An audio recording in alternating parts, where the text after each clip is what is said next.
He screamed until his throat bled. His fingers clawed at the palace walls. His words, once commanding, dissolved into babble and broken Latin. And then, the bleeding began. Not from wounds, but from his eyes, his nose, even his skin. By candlelight, the physicians watched, helpless. England's king was crying blood, while whispering to ghosts no one else could see. This wasn't a rumor. This was real.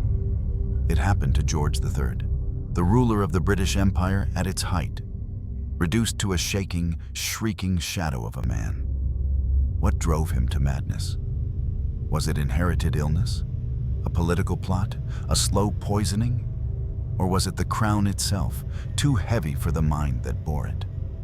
Today, we unravel the grotesque, forgotten truth behind the monarch the world tried to forget. The king who went mad before the world's eyes and cried blood into his own bed. They say madness blooms in silence, but sometimes it begins with the sound of a crown being polished for a child. He was born to a world already watching. On June 4th, 1738, at Norfolk House in London, a baby cried out, not just for air, but for expectation. This was Prince George, grandson of King George II, son of the future Frederick, Prince of Wales. The room smelled of wax and roses, the linen clean, the voices soft and reverent. But beneath that royal fabric, a terrible truth waited. He was not born into love. He was born into a kingdom already carving him into shape. His father, Frederick, was ambitious, desperate to separate himself from his own father, the king. Their relationship was broken, even cruel. And in that fracture, George was raised like a symbol, not a boy. Educated in private, hidden from public life, trained in mathematics, languages, morality, discipline. Always discipline. His tutors noted something curious. Young George was earnest but stiff, bright, though often withdrawn. He rarely laughed. He blinked too long. He asked strange questions at dinner. But to the court, he was perfect. By age 8, he could recite long passages from Shakespeare, draft letters in Latin, and ride a horse with a posture so regal it drew gasps. A born sovereign, they called him. What they didn't say was that he also stared at shadows a little too long, or that he once asked a servant if ghosts could wear crowns. When he was 12, everything shifted.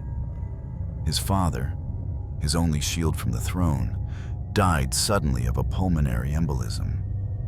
The boy never cried in public. He simply stood by the coffin, rigid, pale, unmoving. He was now the direct heir to the crown. But more than that, he was alone. George's education intensified. He was taught the sciences, but never emotion. He was drilled in military history, but never given time to mourn.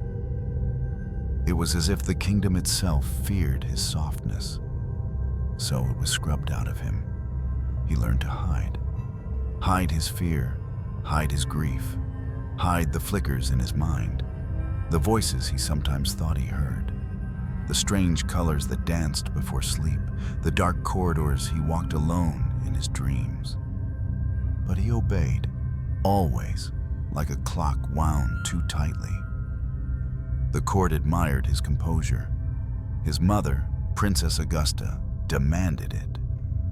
She ruled his upbringing with an iron will, whispering constantly that he was chosen by God, that his fate was sacred, and that weakness was a sin. And so, George prayed, constantly, obsessively, to be good, to be righteous, to be sane. But under that pious shell, the first cracks had already formed. Even in his early adolescence, physicians noted George's unusual behavior. His eyes often bloodshot, his hands twitching slightly under pressure. He would speak too quickly, as if in a trance, or fall into periods of unnatural silence, staring at nothing for minutes at a time.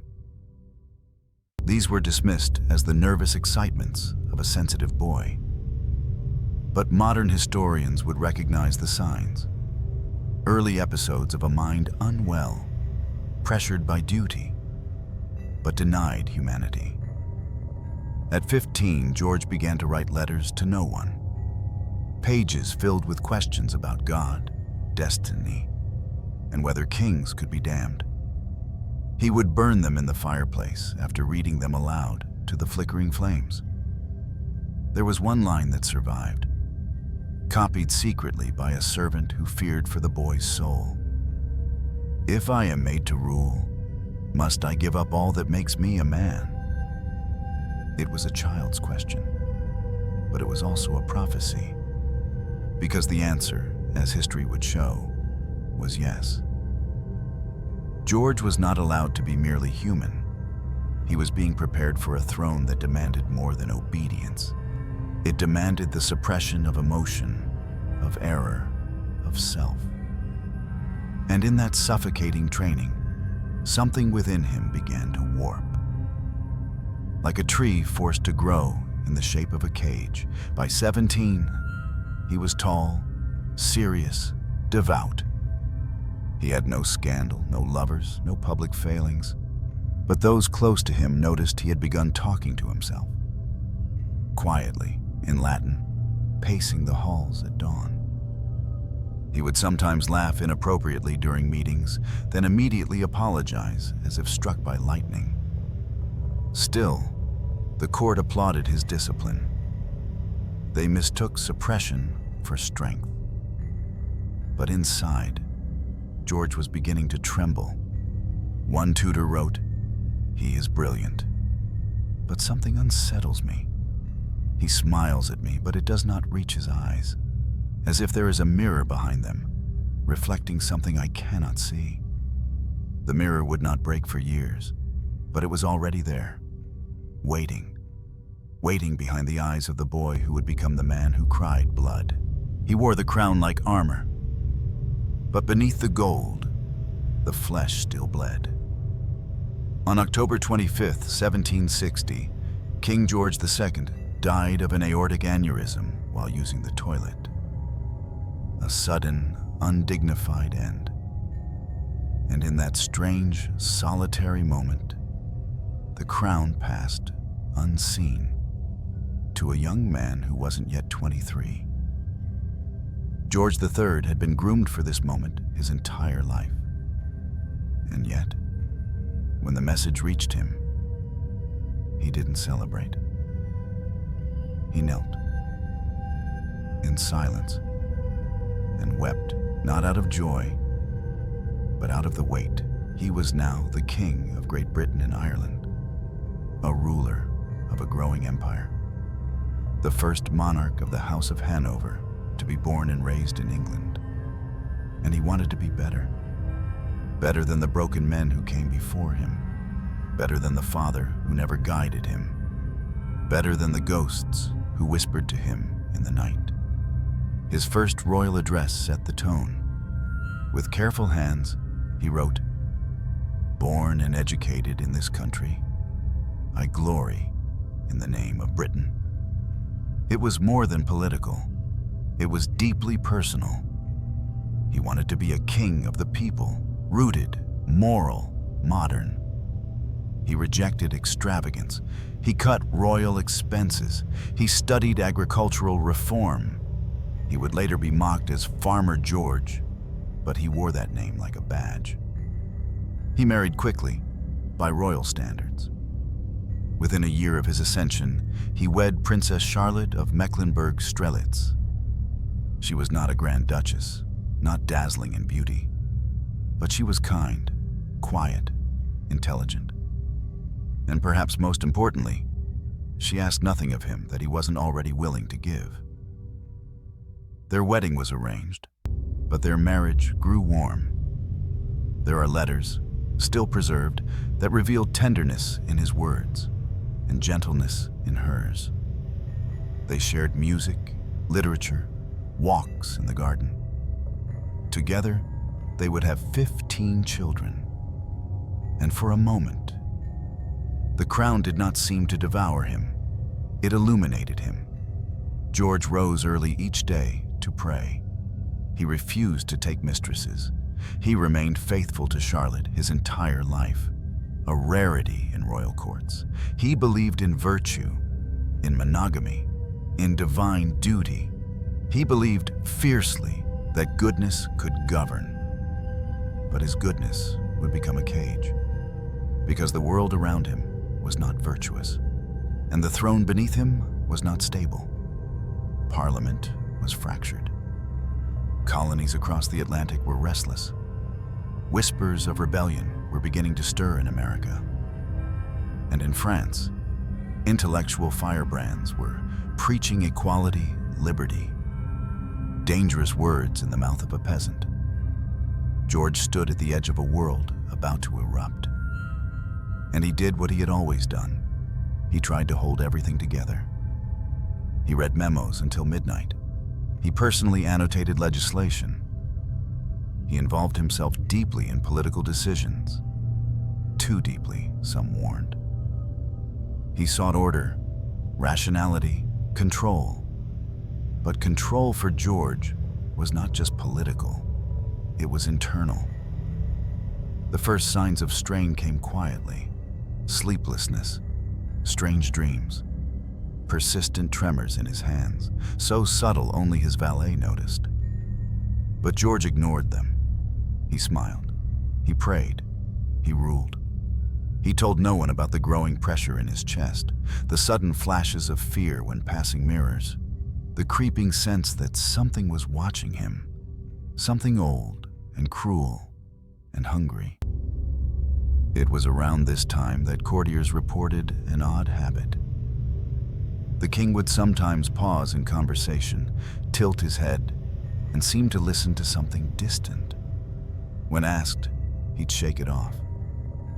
"A draft in the corridor," he'd mutter. Nothing more. But one night, Charlotte found him standing barefoot in the hallway, whispering to the darkness. "What are you doing, George?" she asked. He turned slowly, his face pale, his eyes wide.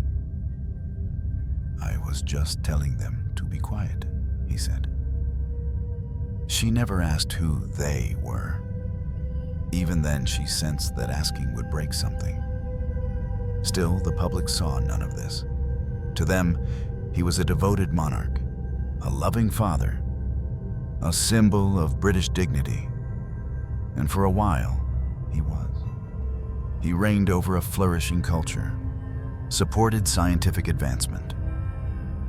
Even as tensions with the American colonies mounted, he held to the belief that compromise and justice could prevail. He trusted his ministers. He trusted reason. He trusted that if he ruled with virtue, the world would bend toward peace. But the world does not bend. It breaks.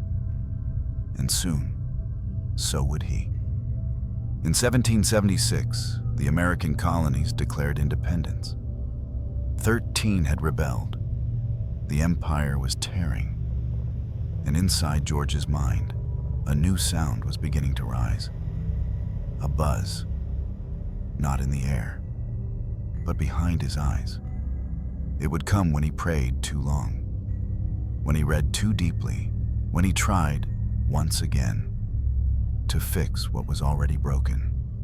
It whispered to him that he was not enough, that he had failed God, that he had failed the world, and that maybe the world would soon fail him back.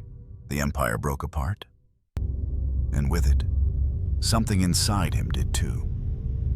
The year was 1776.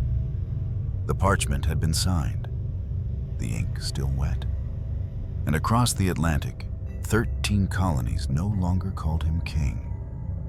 The American Declaration of Independence was not just a rebellion, it was a rejection. a denial of George III's very identity, his authority, his morality, his divine appointment. For a man who believed so deeply in duty, this was betrayal, not of a crown, but of faith. He did not scream when he heard the news. He did not curse. He simply stared. And then he walked into the garden, alone, and remained there for hours. Some said they saw him weeping. Others said he just stood, perfectly still, watching the leaves fall. The loss of America shattered something within George. To the world, he appeared composed. He gave rousing speeches in Parliament, reaffirmed British resolve, and continued to push for military action. But privately, something began to twist. He began to talk faster, too fast. His sentences would stretch into streams of associations, difficult to follow. He would write obsessively, pages of letters to ministers, to friends, even to strangers, sometimes scribbled in the middle of the night. His handwriting became frantic, the loops uneven, ink smeared with trembling hands. He stopped sleeping. He would pace the palace halls, whispering prayers, talking to portraits. One servant found him in the early morning, gently stroking a painting of his grandfather and muttering, "They never loved me either." At court, whispers began to grow. Was the king unwell? But ministers dismissed it as fatigue, grief, stress. After all, what man could lose half a continent and not feel the weight? But this was not just melancholy. It was something deeper. He began to complain of strange pains, his stomach churning with fire, his skin flushing purple, his eyes darkening. He claimed to see halos around the lamps. He spoke to his horses, believing they understood him. And in the chapel one Sunday, he broke into spontaneous laughter during the Lord's Prayer. Charlotte tried to intervene. She encouraged rest, herbal tonics, quiet retreats. But George refused. He had a kingdom to hold, and the more the world unraveled, the harder he gripped it. In 1783, the war officially ended.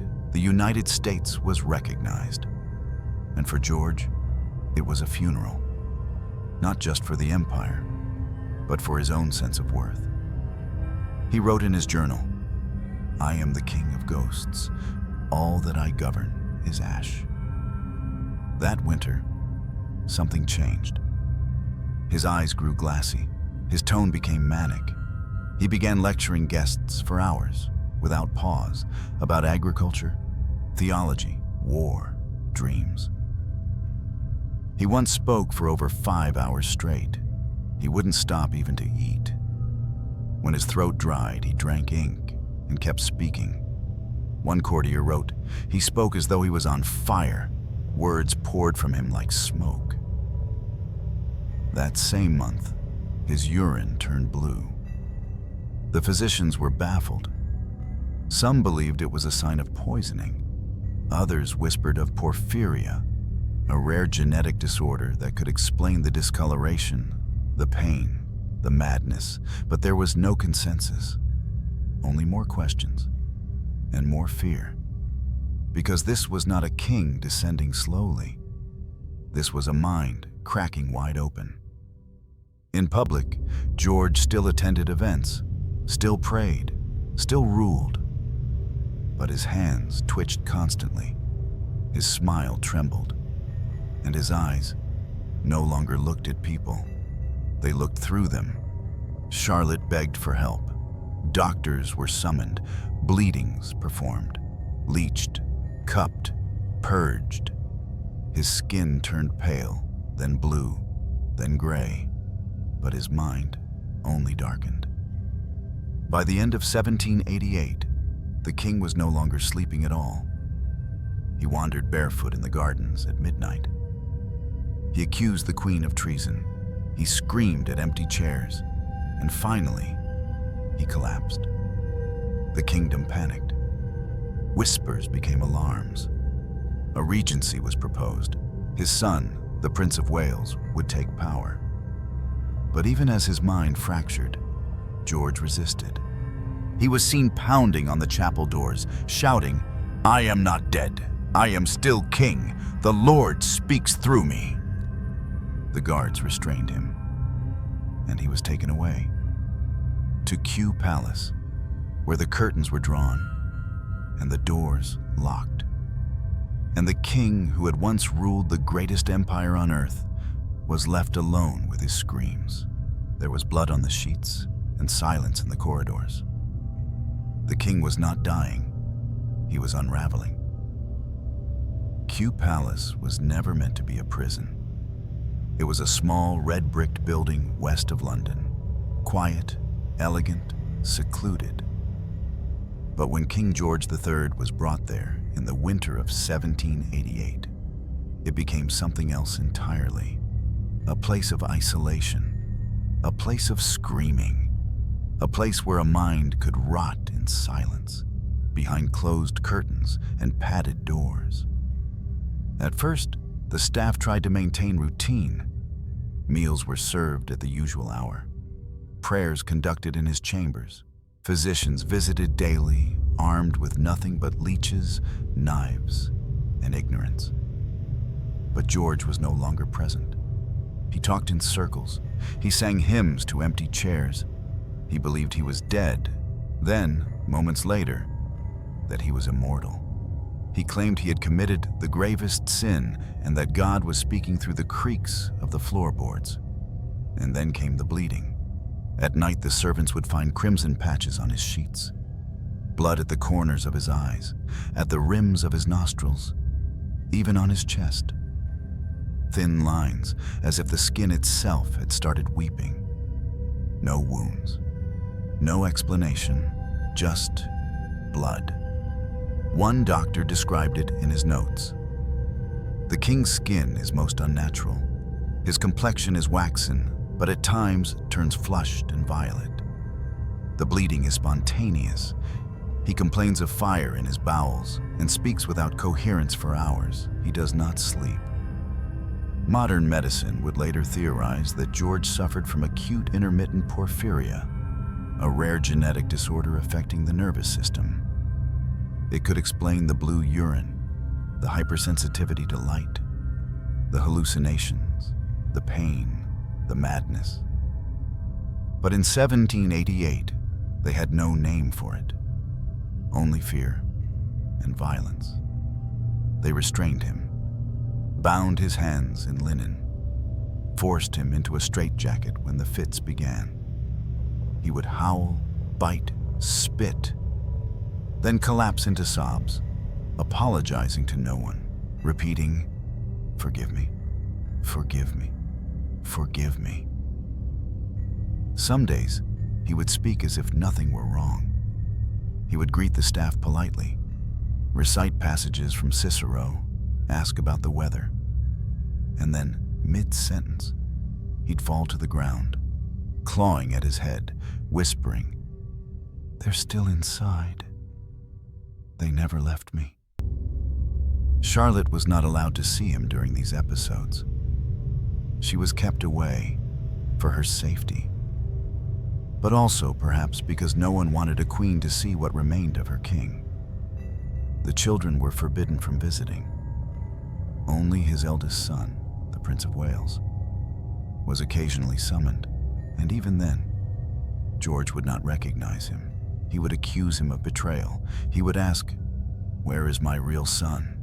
He would scream, "Imposter," until his throat tore raw. At night, his cries echoed down the stone halls. "It burns. My blood is cursed. The angels are whispering lies." The attendants took turns staying awake to watch over him. Some wept. Others left the palace and never returned.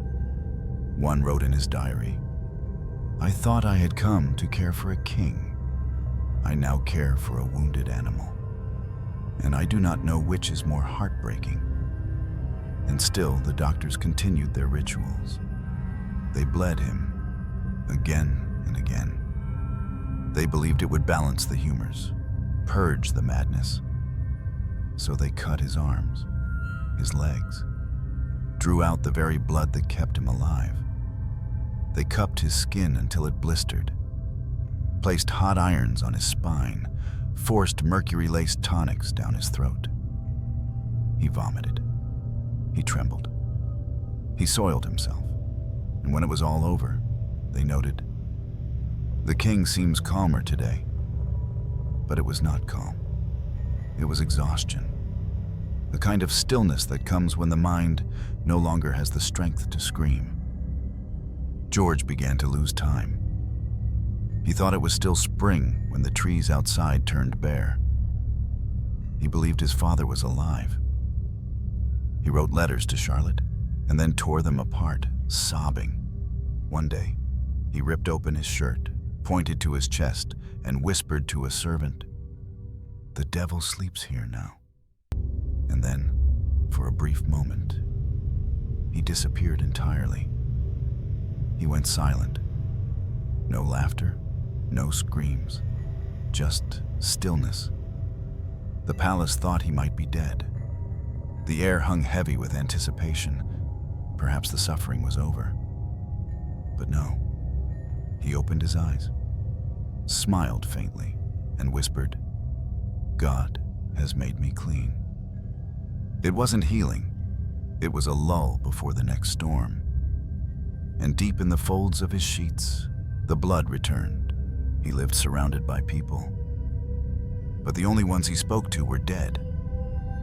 The silence at Kew Palace was never truly silent. Not when George III still wandered the halls.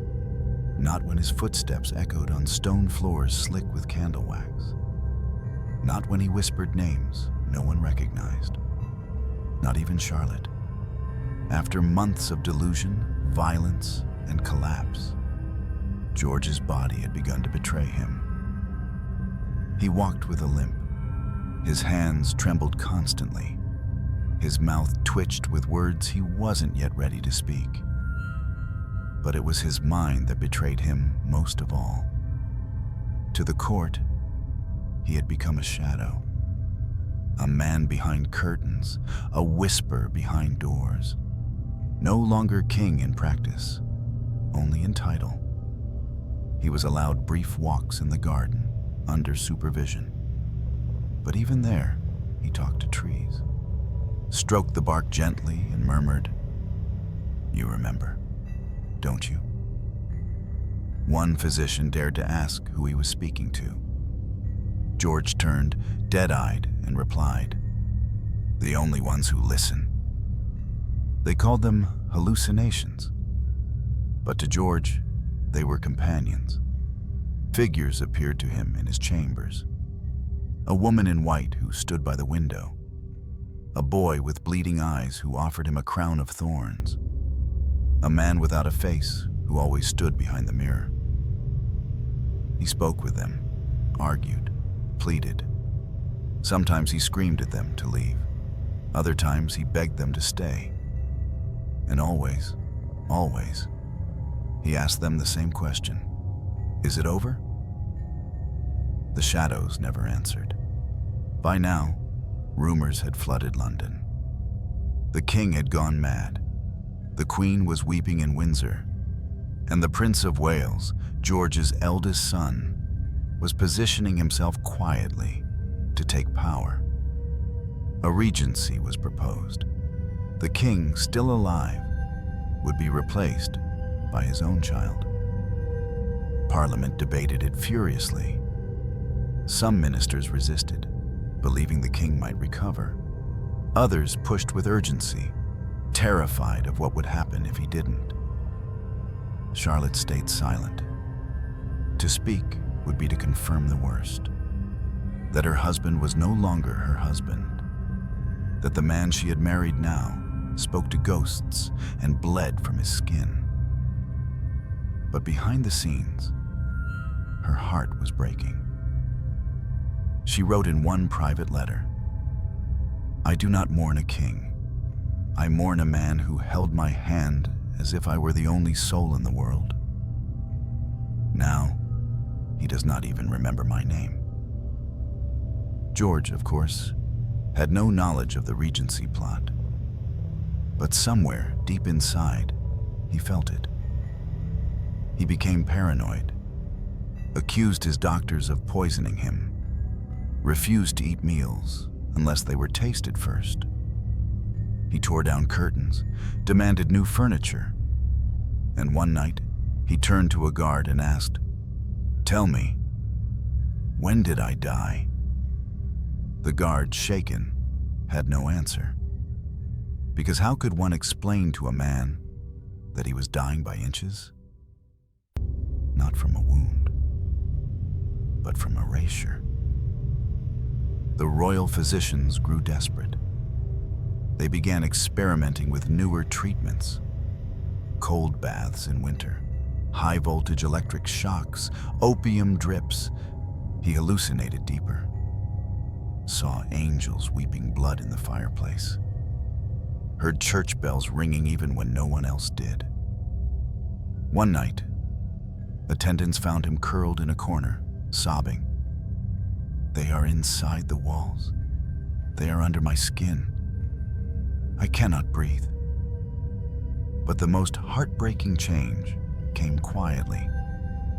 He stopped recognizing Charlotte. When she entered, he would smile politely, call her madam, ask her where the queen had gone, and then, staring into her eyes, he would murmur, "You remind me of someone. Someone who used to sing to me when I couldn't sleep." Charlotte never corrected him. She would just sit beside him, hold his trembling hand, and sing. The same lullaby she used to hum when they were young. At night, the palace still echoed with his voice. But it was no longer rage, it was song. Broken melodies, Latin verses, half-remembered prayers, and sometimes silence so thick it felt like mourning. By the end of 1789, the Regency Bill had passed the House of Commons. George IV was preparing to act as Prince Regent. But then, suddenly, miraculously, George III recovered. The bleeding stopped. The hallucinations faded. His speech returned to clarity.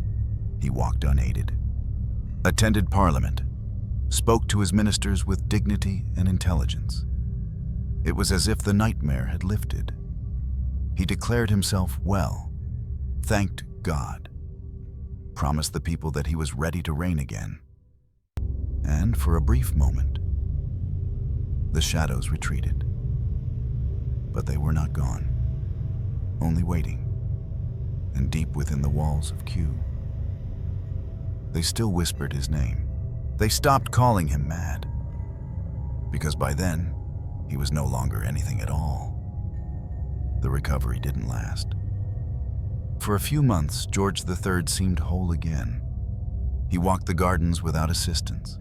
He read aloud to his grandchildren. He even played the harpsichord, badly but joyfully. Hope returned.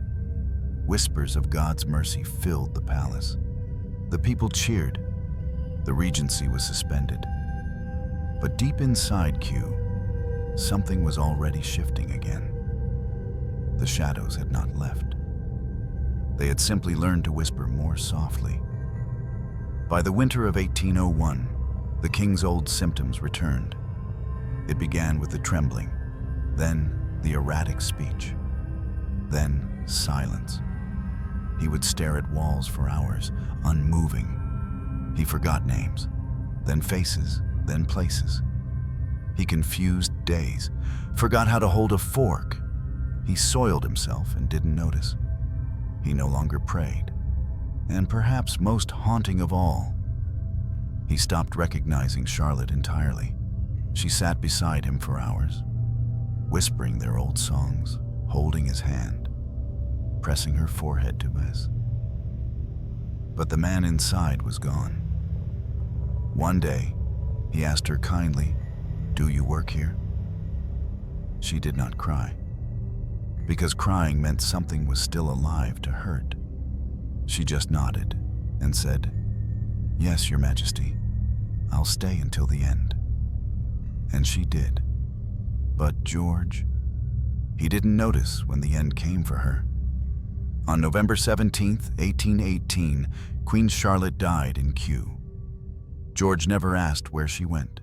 He never mentioned her name again. He did not attend the funeral. He didn't even seem to notice that the bed beside him was empty. His daughter Sophia once wrote, "It is not grief he carries. It is nothing. A vast, frozen nothing."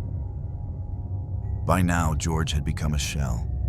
He was completely blind, almost entirely deaf, unable to walk.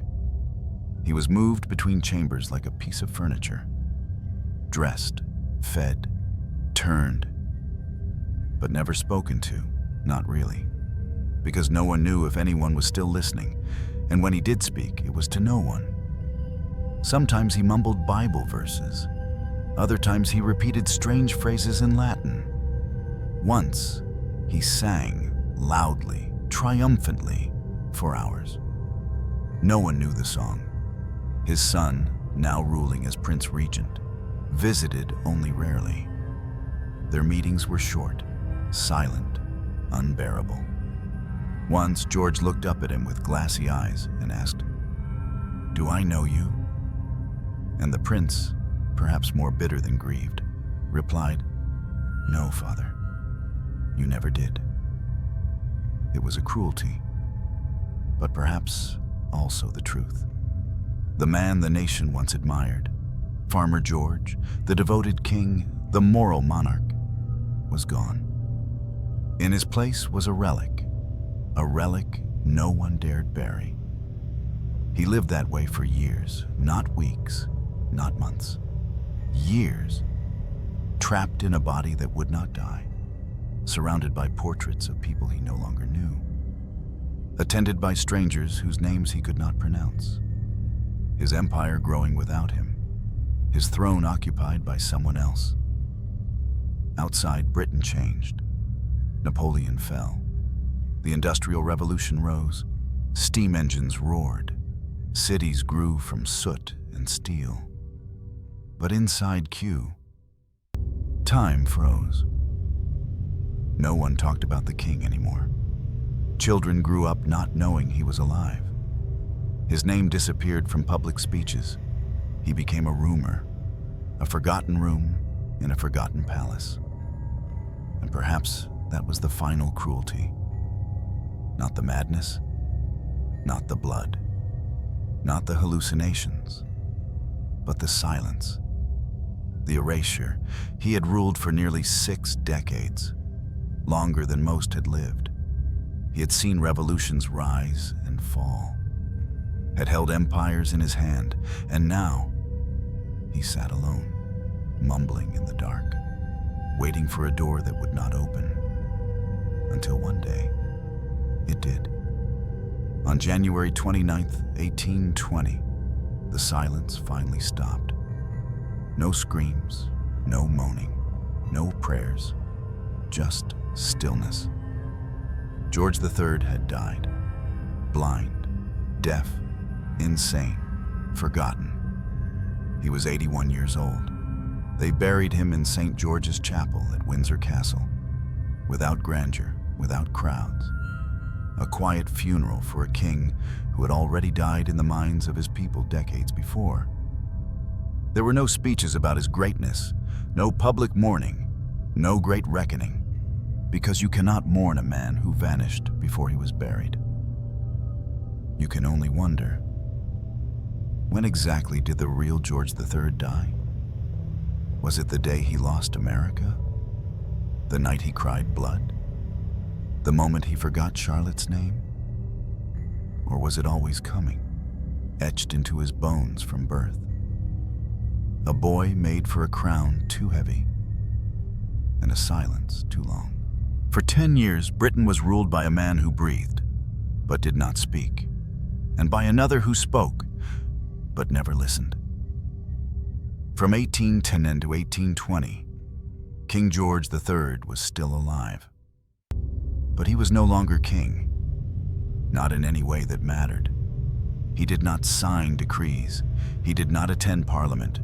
He did not speak to ambassadors or address his people. He was, by all definitions, absent. But no one dared say it aloud. Instead, they crafted a polite fiction that the king was indisposed, that he was resting, that he was awaiting recovery. But behind the gilded doors, the truth festered. He was not awaiting anything. He was blind. He was deaf. He was mad, and he was not coming back. The machinery of empire moved without him. In his place, the Regency Act was enacted.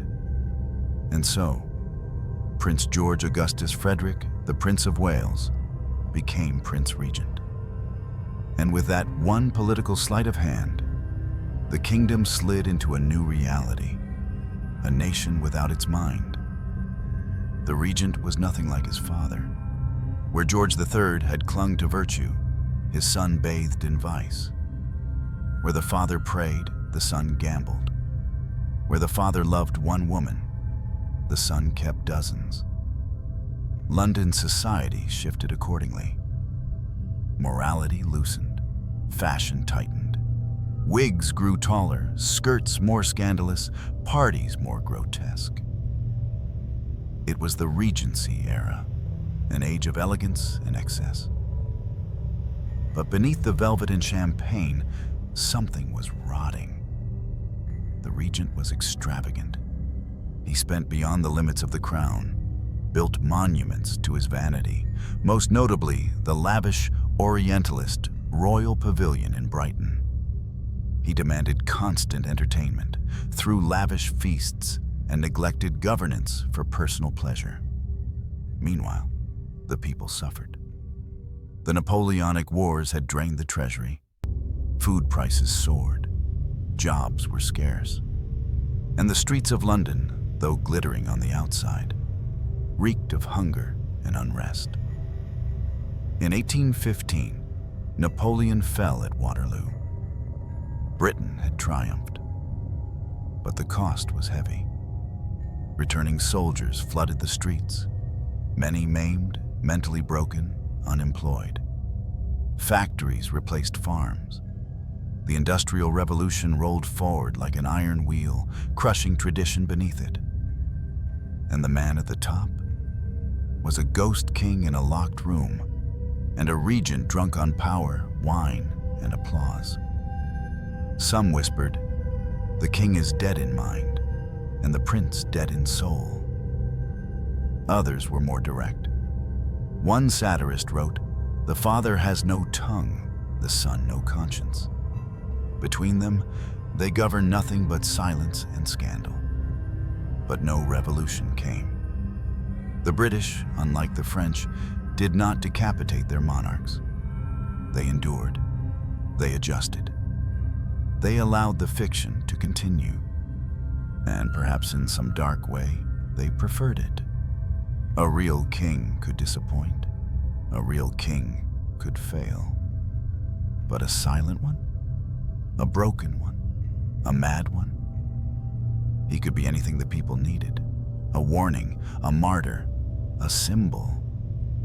Meanwhile, the regent basked in the light of a throne he did not yet officially wear. He treated the monarchy like theater. Costume, drama, performance. He paraded through London in gilded carriages, dressed in absurd silks and jeweled uniforms, flattered the aristocracy, mocked the clergy, feasted while famine spread.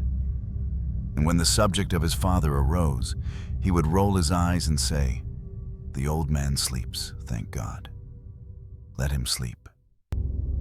But there was one thing he feared, that George III might wake, because in that slim, impossible chance, the real king could return, and then the fiction would collapse. So the walls of Kew remained thick, the windows shuttered, the guards instructed not to speak, the doctors forbidden from giving updates. The country carried on, with no mind, no heart, only hands, writing laws that no king would read. And in that strange vacuum, power mutated. The monarchy lost its mystique, no longer divine, no longer feared. The people began to speak more freely, criticize more boldly, demand more rights. The cracks in the absolute monarchy had been forming for decades, but it was George's madness that made them visible. That proved a king is not a god. He is flesh. He bleeds. He breaks. And when he breaks, the kingdom does not fall. It simply forgets. In time, George IV would take the crown officially. But he was never revered. He was never loved. Because the people had learned in those 10 years of silence that the crown itself was hollow. That what truly ruled them was not a king, but an illusion. Perhaps he wasn't born mad. Perhaps he was driven there, one drop of mercury, one blade of bloodletting at a time. For centuries, the story was simple. George III went mad. He saw visions, he screamed at mirrors, he cried blood, and he died a ghost. The end. But history is never that simple, and neither is madness. What if George was not insane in the way they said? What if his mind, brilliant, burdened, fragile, was undone not by destiny, but by medicine? Let's begin with the symptoms. Blue urine, abdominal pain, muscle spasms, hallucinations, insomnia, periods of clarity followed by collapse. Modern historians and physicians have revisited these symptoms with a critical eye, and a different diagnosis has emerged, one the 18th century doctors would not have recognized: acute intermittent porphyria, a rare genetic disorder, one that disrupts the production of heme, the molecule in red blood cells that carries oxygen. When the body fails to produce heme properly, toxic byproducts build up, damaging the nervous system, the brain, and the gut. The result? Sudden episodes of extreme pain, sensory distortions, severe confusion, discoloration of bodily fluids, and yes, hallucinations. In George's case, it fits. His first major attack coincided with a period of political collapse and immense personal stress, the loss of the American colonies. He experienced intermittent bouts rather than constant insanity. His condition appeared to worsen after specific treatments. Which brings us to the other half of this terrible equation: the medicine. What passed for care in 18th century Britain was often little more than structured torture. George III was treated with bloodletting. To balance the humors, doctors drained pints of his blood during episodes, leaving him weak and disoriented. Cupping and blistering, heated glass cups applied to the skin to draw out illness, leaving burns and welts. Purgatives and emetics, substances to induce vomiting and diarrhea, stripping the body of nutrients. Mercury tonics, administered for nervous disorders, slowly poisoning the brain. Arsenic mixtures, thought to calm agitation, but corrosive to the body's systems. All of these methods, now understood as actively harmful, were repeated over and over, and each time George showed signs of distress, they intensified the treatment. It's no exaggeration to say, the more he suffered, the more they bled him. The more he cried, the more they poisoned him.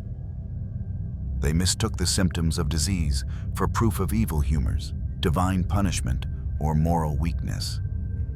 And so they doubled down, pushing him deeper into the abyss. Some historians believe that it was not madness that undid George III, but the cure. His physicians, though not malicious, were blind men wielding knives. They did what they were taught, what their books said, what tradition commanded. But in doing so, they may have murdered the mind of their king. We now know that mercury, once considered a miracle drug, is a powerful neurotoxin. It accumulates in the brain, destroys neurons, alters mood, causes tremors, triggers hallucinations. George was given mercury for years.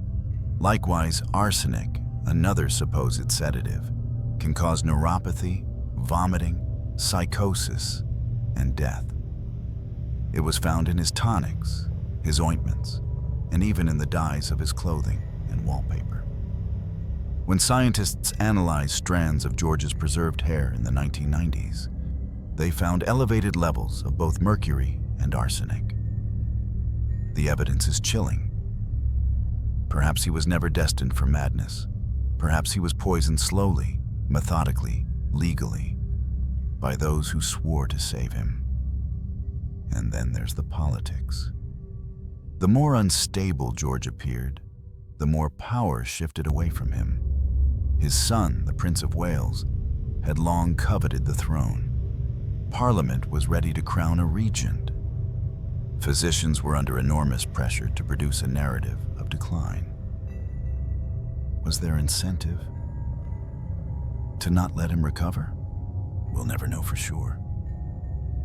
There is no smoking gun, no royal order for madness, no written conspiracy, only silence and hair laced with poison. Perhaps the most tragic part of George's condition wasn't what he endured, but what he understood. There were moments, fleeting, fractured, when he seemed aware that something inside him was wrong, aware that the people around him were not trying to heal him, but to control him. He once said to a physician during a lucid moment, "I am not mad. I am betrayed by my body. It is my flesh that lies, not my soul." And that may be the closest we will ever come to the truth. Was George III mad? Yes. By any observable measure, he descended into madness. But whether that madness came from within or was put there from without remains the most painful mystery of all. In the end, what do we call it? A mental illness? A medical tragedy? A royal poisoning? Or simply what it was? A mind unraveling while the world watched and called it fate. They didn't bury him in the ground. They buried him in a chair. At Windsor Castle, in a quiet wing far from the grand halls, a man sat alone in a dark room. The windows were shuttered. The air was stale with candle smoke and the faint scent of medicine. No voices echoed there. Only the creaking of floorboards, the distant toll of church bells, and breath. His name was still George III, but no one called him that anymore. To the staff, he was simply the patient. To his ministers, the monarch emeritus. To his children, a memory that refused to die. He was blind, completely. The world around him, once color, once flame, once glory, had dissolved into a gray blur long ago. He could no longer see the gardens he once tended. No longer read the scriptures he once clung to. No longer recognized the face of a single child he had fathered. His hands trembled constantly, not from fear, but from age and poison and silence. He had not spoken a coherent sentence in years. Only fragments. Murmurs, repetitions of words long dead. Sometimes. Charlotte? Sometimes. Is it morning? Sometimes. God save who? He no longer wore a crown. He wore a nightshirt, faded and stained. His throne was a wooden chair, padded for comfort, but not dignity. He was wheeled from bed to fire, from fire to window, from window back to bed. Each motion a ritual, each day a repetition of the one before. But the world outside was moving. Napoleon had been defeated. The empire was expanding. Steamships roared down the Thames. New kings were born. Wars erupted and ended. And still, George sat, waiting for a death that seemed afraid to take him. His servants grew old caring for him. Some died before he did. Others forgot the sound of his real voice. In the great halls of Parliament, his name was barely mentioned. Official documents referred to him with the soft cruelty of bureaucracy. His Majesty continues in a state of incapacity. But in truth, he had already passed into something more terrible than incapacity. He had become irrelevant. A living monument to everything the monarchy feared: weakness, decay, mortality. The man who once ruled the British Empire now whispered to a fireplace and flinched from birdsong. In 1819, an artist was commissioned to paint him. He refused to pose.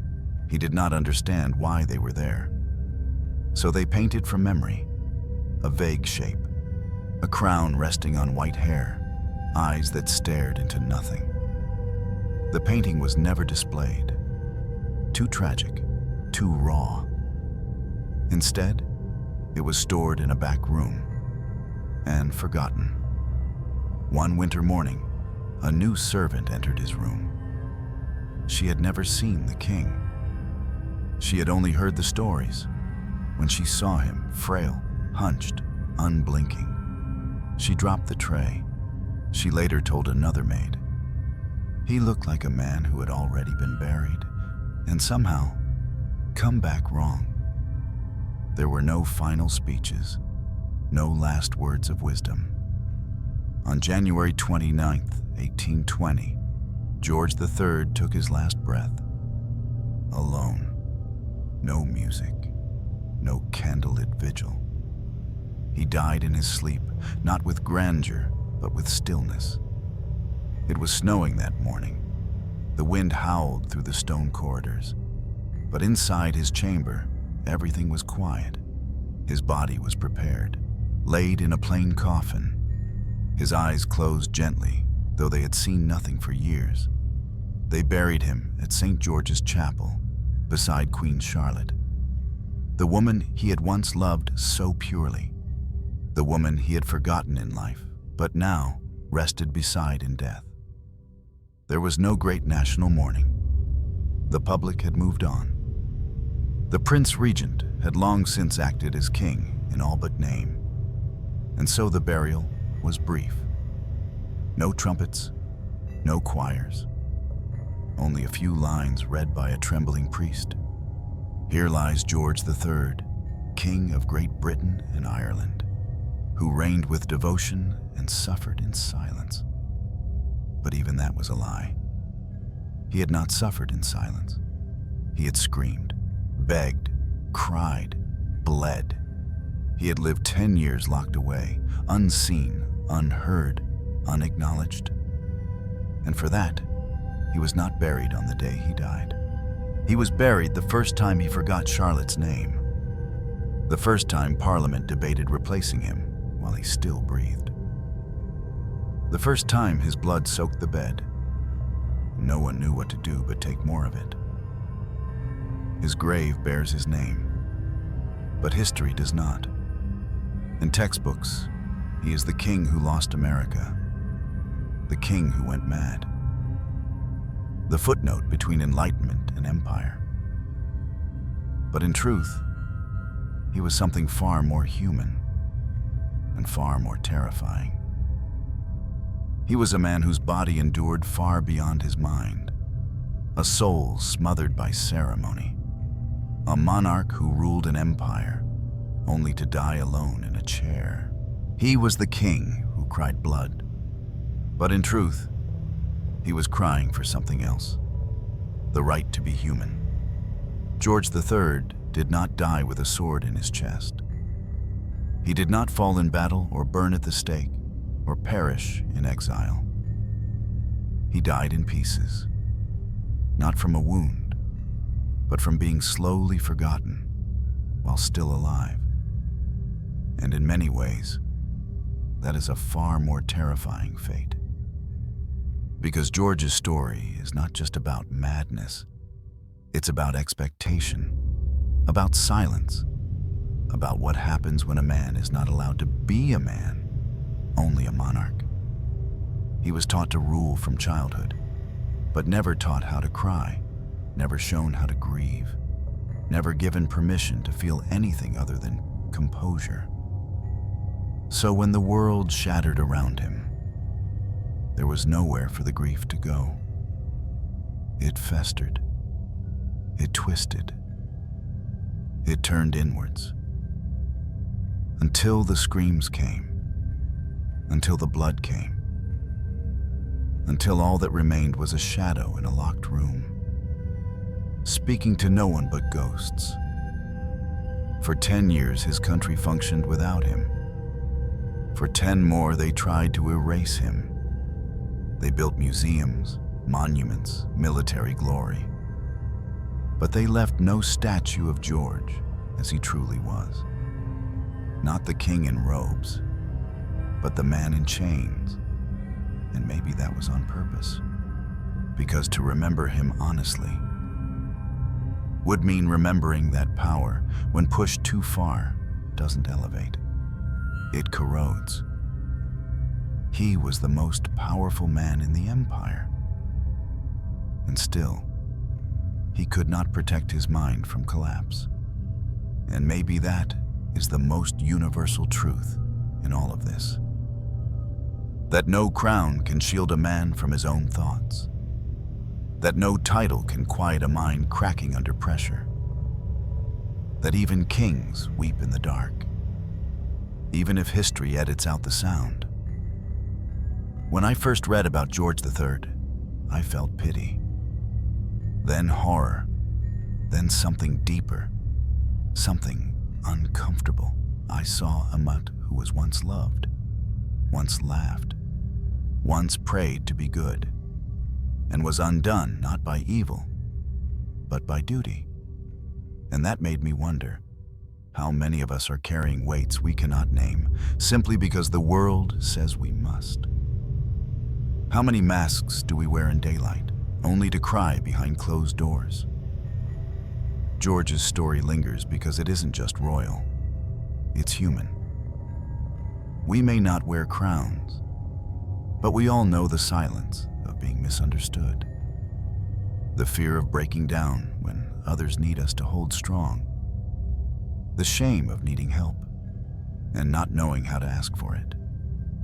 In the end, George III reminds us that even emperors are flesh. Even kings can bleed. And that sometimes the most dangerous prison is the one built within the mind, when the world refuses to see your suffering as real.